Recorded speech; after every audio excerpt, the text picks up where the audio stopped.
ಓ, ಎಲ್ಲ ಮಾಧ್ಯಮ ಸ್ನೇಹಿತರಿಗೆ ನಮಸ್ಕಾರ. ಇವತ್ತು ನಾವು ಕರ್ನಾಟಕ ಸರ್ಕಾರ ಪ್ರವಾಸೋದ್ಯಮ ಇಲಾಖೆ ವತಿಯಿಂದ ನಮ್ಮ FKCCI ಅವರೊಂದಿಗೆ ಇವತ್ತು ನಾಳೆ ನಡೆಯಲಿರುವಂತಹ ದಕ್ಷಿಣ ಭಾರತ ಉತ್ಸವ 2022 ವ್ಯವಸ್ಥೆಯನ್ನು ನಿರೀಕ್ಷಣೆ ಮಾಡಕ್ಕೆ ಬಂದಿದ್ದಾರೆ. ನಮ್ಮೊಂದಿಗೆ FKCCI ಅಧ್ಯಕ್ಷರಾಗಿರುವಂತಹ ಶ್ರೀ ರಮೇಶ್ ಚಂದ್ರ ಲಗೋಟಿ ಅವರಿದ್ದಾರೆ.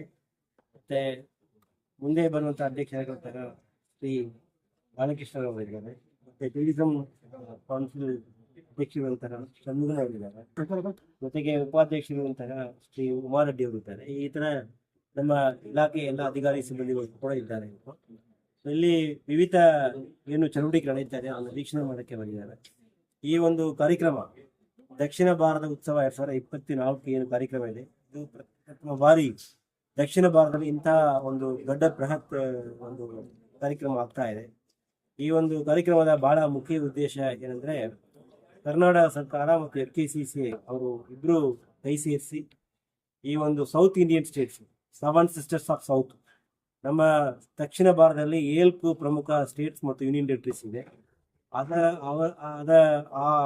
7 ಪ್ರಮುಖ ರಾಜ್ಯಗಳಲ್ಲಿ ಇರುವಂತಹ ಪ್ರವಾಸೋದ್ಯಮ ಸ್ಥಳಗಳನ್ನು ನಾವು ಪಾಪ್ಯುಲರೈಸ್ ಮಾಡಬೇಕು. ಮತ್ತೆ ಇಲ್ಲಿ ಪ್ರವಾಸೋದ್ಯಮ ಬೆಳೆಯಬೇಕು, ಪ್ರವಾಸೋದ್ಯಮಕ್ಕೆ ಜಾಸ್ತಿ ಒತ್ತು ಕೊಡಬೇಕಂತ ಒಂದು ಹಿನ್ನೆಲೆಯಲ್ಲಿ ಈ ಒಂದು ಕಾರ್ಯಕ್ರಮ ಹಮ್ಮಿಕೊಂಡಿದ್ದೇವೆ. ಯಾಕೆ ಈ ಸೌತ್ ಇಂಡಿಯನ್ ಕಾನ್ಸೆಪ್ಟ್ ತಗೊಂಡಿದ್ದೇವೆ ಅಂದರೆ, ಮುಖ್ಯವಾಗಿ ನಮ್ಮ ಸೌತ್ ಇಂಡಿಯಾದಲ್ಲಿ ಇರುವಂತಹ ಏನು ಕಲೆ, ಪಾರಂಪರ್ಯ ಮತ್ತು ನಮ್ಮ ಸಂಸ್ಕೃತಿ ಇದೆ, ಬಹಳ ಒಕ್ಕಟ್ಟಾಗಿರುವಂತಹ ವ್ಯವಸ್ಥೆ.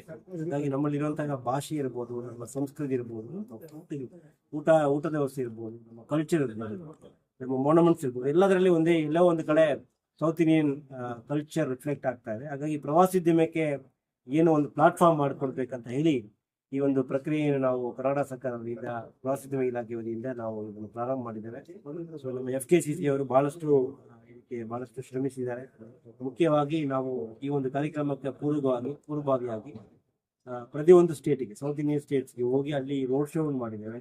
ತೆಲಂಗಾಣ, ಹೈದರಾಬಾದ್ ಹೋಗಿದ್ದೇವೆ, ಆಂಧ್ರ ಪ್ರದೇಶದಲ್ಲಿ ವಿಜಯವಾಡಗೆ ಹೋಗಿದ್ದೇವೆ, ಕೇರಳದಲ್ಲಿ ಕೊಚ್ಚಿಗೆ ಹೋಗಿ ರೋಡ್ ಶೋ ಮಾಡಿದ್ದೇವೆ, ಪಾಂಡಿಚೇರಿಯಲ್ಲಿ ಮಾಡಿದ್ದೇವೆ, ಚೆನ್ನೈನಲ್ಲಿ ಮಾಡಿದ್ದೇವೆ. ಈ ತರ ಪ್ರತಿಯೊಂದು ರಾಜ್ಯಗಳಲ್ಲಿ ಕೂಡ ನಮ್ಮ FKCCI ಮತ್ತು ಕರ್ನಾಟಕ ಪ್ರವಾಸೋದ್ಯಮ ಇಲಾಖೆ ಸೇರಿ ಒಂದು ರೋಡ್ ಶೋ ಅನ್ನು ಮಾಡ್ಕೊಂಡು ಬಂದಿದ್ದೇವೆ. ಇದರಿಂದ ಬಹಳಷ್ಟು ಪ್ರವಾಸೋದ್ಯಮ ಬಂಡವಾಳಶಾಹಿಗಳಿಗೆ, ಉದ್ದಿಮೆದಾರರಿಗೆ ಅನುಕೂಲ ಆಗೋದಕ್ಕೆ ವ್ಯವಸ್ಥೆಯನ್ನು ಕಲ್ಪಿಸಿಕೊಟ್ಟಿದ್ದೇವೆ.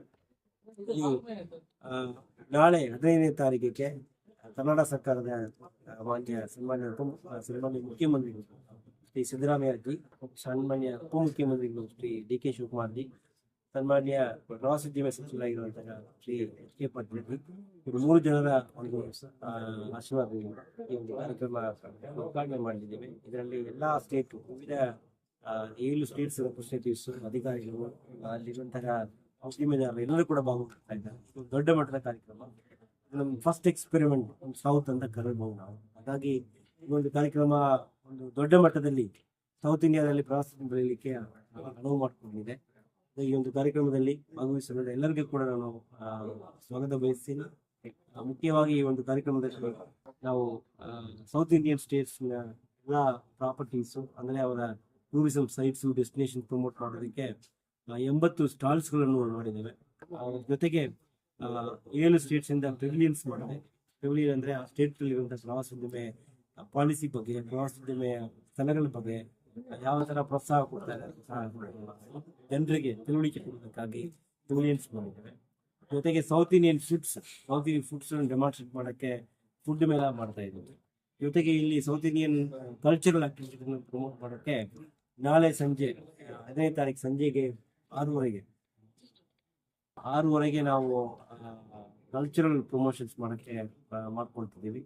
ಇದರಲ್ಲಿ 2 ತಾಸು ಮನೋರಂಜನಾ ಕಾರ್ಯಕ್ರಮ, south Indian cultural folk, light music, songs ಎಲ್ಲ ಕೂಡ ಇರ್ತದೆ. ಸೊ ಇದರಲ್ಲಿ ಬಹಳ ಮುಖ್ಯವಾಗಿ ಇಷ್ಟೇ ಕೇವಲ ಮನೋರಂಜನಾ ಕಾರ್ಯಕ್ರಮ ಅಲ್ಲದೆ ಬಹು ಮುಖ್ಯವಾದ ಏನು ಉದ್ದೇಶ ಇದೆ, ಬಂಡವಾಳವನ್ನು ನಾವು ಶೇಖರಣೆ ಮಾಡಬೇಕು. ಪ್ರತಿಯೊಂದು ಸೌತ್ ಇಂಡಿಯನ್ ಸ್ಟೇಟ್ಸ್ ಅಂತ ಒಂದು ಗುರಿ ಇಟ್ಕೊಂಡು ಮಾಡ್ತಾ ಇದ್ವಿ. ಸೊ ಇಲ್ಲಿ ಮುಖ್ಯವಾಗಿ ನಮ್ಮ ಇನ್ವೆಸ್ಟ್ಮೆಂಟ್ ಮಿನಿಮಮ್ ಈಗ ಇಲ್ಲಿವರೆಗೆ 500 to 600 crores ಇನ್ವೆಸ್ಟ್ಮೆಂಟ್ ಮಾಡೋಕ್ಕೆ ಕರ್ನಾಟಕದಲ್ಲಿ ಮುಂದೆ ಬಂದಿದ್ದಾರೆ. ಮತ್ತೆ ಇದು 2,000 ಕೋಟಿವರೆಗೆ ಹೋಗುವಂತಹ ಒಂದು ಅವಕಾಶ ಇದೆ. ಇದು ಕೇವಲ ಕರ್ನಾಟಕಕ್ಕೆ ಮಾತ್ರ ಅನುಕೂಲ ಆಗುತ್ತೆ. ಈಗ ಉಳಿದಂಥ ಎಲ್ಲಾ ಸ್ಟೇಟ್ಸ್ಗಳಲ್ಲಿ ಕೂಡ ನಮ್ಮ ಸೌತ್ ಇಂಡಿಯನ್ ಸ್ಟೇಟ್ಸ್ಗಳು ಎಲ್ಲ ಒಂದಾಗಿರ್ಬೇಕು, ಒಕ್ಕಟ್ಟಾಗಿರ್ಬೇಕಂತ ಹೇಳಿ ಇಲ್ಲಿ ಕೂಡ ಇನ್ವೆಸ್ಟ್ಮೆಂಟ್ ಆಗ್ಬೇಕಂತ ನಿರೀಕ್ಷೆ ಇಟ್ಕೊಂಡಿದ್ದೇವೆ. ಸೊ ಬಹುತೇಕ ಮೋರ್ ದನ್ 1000 ಡೆಲಿಗೇಟ್ಸ್ಗಳು ನಮ್ಮ ಇದರಲ್ಲಿ ಭಾಗವಹಿಸ್ತಾರೆ. ಅವರೆಲ್ಲ ಕೂಡ ಇಲ್ಲಿ ಇನ್ವೆಸ್ಟ್ಮೆಂಟ್ ಆಪರ್ಚುನಿಟಿ ನೋಡ್ತಾರೆ. ಕರ್ನಾಟಕ ಸರ್ಕಾರದಿಂದ 388 ಏಕರ್ನಲ್ಲಿ 560 ಕೋಟಿ ರೂಪಾಯಿ ಬಂಡವಾಳ ಮಾಡುವಂಥ ಅವಕಾಶವನ್ನು ಉದ್ಯಮಿದಾರರಿಗೆ ಕಲ್ಪಿಸಿಕೊಡ್ತೇವೆ. ಎಷ್ಟು ದಿನ ನಡೆಯುತ್ತೆ ಸರ್ ಇದು ಪ್ರೋಗ್ರಾಮ್? ಇದು 2 ದಿವಸ ನಡೀತೆ. 15ನೇ ತಾರೀಕು 2 ದಿವಸ ನಡೀತೆ.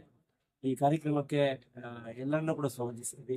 ಈ ಟ್ರಾವೆಲ್ ಇಂಡಸ್ಟ್ರೀಸ್ ಇರೋರು ಕೂಡ ಬರ್ಬೋದು. ಆಮೇಲೆ ಬೈಯರ್ಸ್ ಸೆಲ್ಲರ್ಸ್ ಅಂತ ಕರಿತೀವಿ, ಅವ್ರು ಕೂಡ ಬರೀಬಹುದು.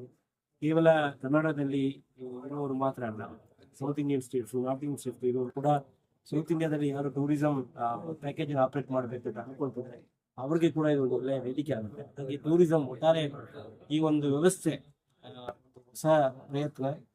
ಈ ಪ್ರಯತ್ನದಲ್ಲಿ FKCC ಅವರ ಪಾತ್ರ ಬಹಳ ಮುಖ್ಯ ಇದೆ. ಕರ್ನಾಟಕ ಸರ್ಕಾರದೊಂದಿಗೆ ನಾವು ಇಬ್ಬರು ಸೇರಿ ಕೈ ಸೇರಿಸಿ ಒಂದು ಕಾರ್ಯಕ್ರಮ ಮಾಡ್ತಾ ಇದ್ವಿ.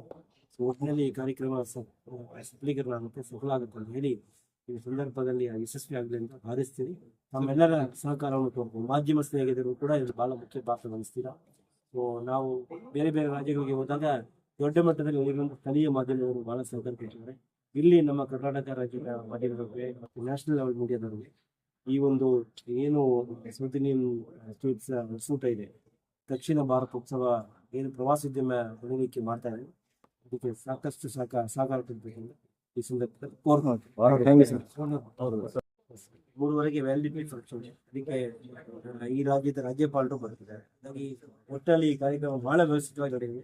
ಇದಕ್ಕೆ ನಾವೆಲ್ಲರೂ ಕೂಡ ಸಹಕಾರ ಕೊಡ್ತೀವಿ. ನನ್ನ ಹೆಸರು ಡಾಕ್ಟರ್ ರಾಮ್ ಪ್ರಸಾದ್ ಮಳವರ್ ಅಂತ. ನಾನು ಪ್ರವಾಸೋದ್ಯಮ ಇಲಾಖೆಯ ಆಯುಕ್ತರಿದ್ದೀನಿ. ನಾನು ಈ ಕಾರ್ಯಕ್ರಮದ ನೋಡಲ್ ಆಫೀಸರ್.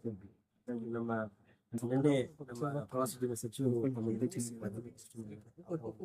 ನಿರ್ದೇಶನ ಮೇರೆಗೆ ಇವತ್ತು ಇಲ್ಲಿ 7 ಸ್ಥಳೀಯ ಪರಿವೀಕ್ಷಣೆ ಮಾಡಕ್ಕೆ ದಯವಿಟ್ಟು ಎಲ್ಲರ ವ್ಯವಸ್ಥೆ ಆಗಿದೆ. ಎಲ್ಲರ ಸಹಕಾರ.